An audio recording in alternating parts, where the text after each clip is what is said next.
S'appuyer sur les lois de Dieu. S'appuyer sur les lois de Dieu. Nous pouvons lire dans le psaume 119, versets 19 à 20. Je suis étranger dans le pays, ne me cache pas tes commandements. Mon âme est brisée par l'ardent désir qu'elle a en tout temps pour tes ordonnances. Je suppose qu'il arrive un moment dans la vie de chacun d'entre nous où tout semble si impermanent, si transitoire. Nous ne savons pas où trouver ce qui est permanent, durable et sûr. Nous sommes nous-mêmes comme un petit souffle, une vapeur qui est ici aujourd'hui et disparue demain.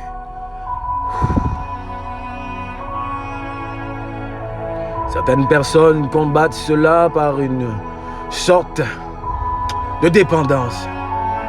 Ils se tournent vers l'alcool ou la drogue, ou se livrent à une sorte d'indulgence charnelle, parce qu'ils ne veulent pas faire face au fait de l'impermanence humaine, que nous ne sommes pas ici pour rester éternellement, que ce monde n'est pas notre dernier lieu de repos.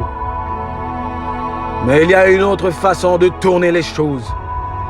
Nous n'avons pas besoin de nous tourner vers les stupéfiants, vers l'immoralité sexuelle, vers quelque chose qui nous drogue, vers quelque chose qui nous tue et nous aveugle. Il y a une autre façon de tourner les choses. Ne me cache pas tes ordres.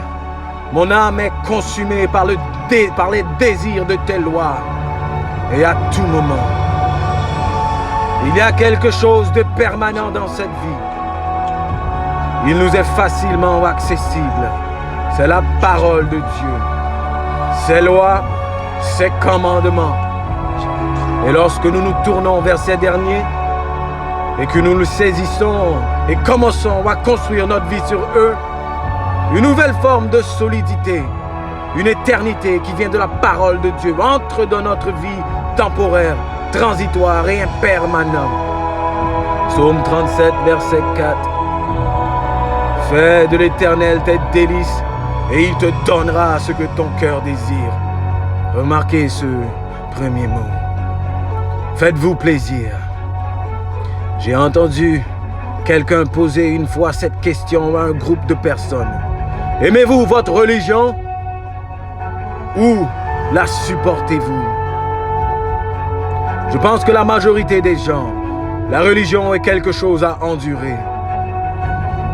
C'est une sorte de devoir douloureux qu'ils doivent accomplir. Mais ce n'est pas ainsi que Dieu veut que nous la vivions. Il veut que nous la supportions. Mais il veut que nous l'apprécions.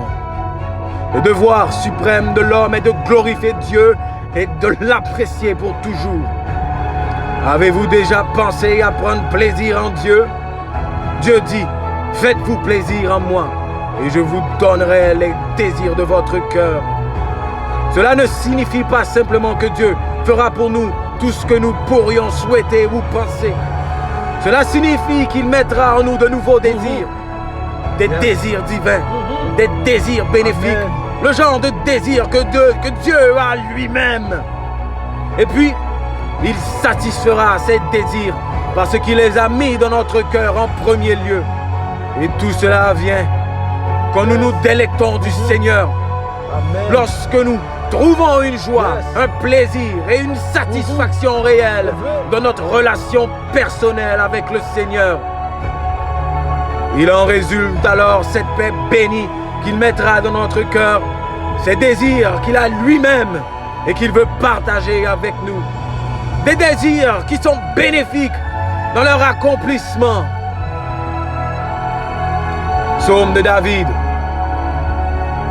À l'Éternel, la terre et ceux qu'elle renferme, le monde et ceux qui l'habitent, car il a fondé sur les mers et affermi sur les fleuves.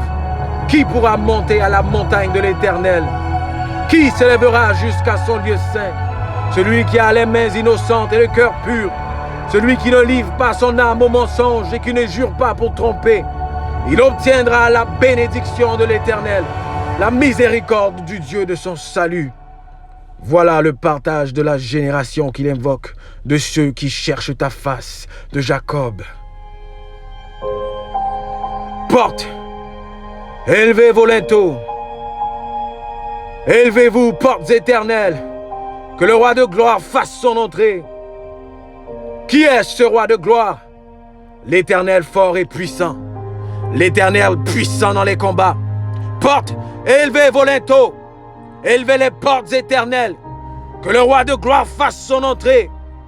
Qui donc est ce roi de gloire? L'Éternel des armées. Voilà le roi de gloire. S'appuyer sur les lois de Dieu.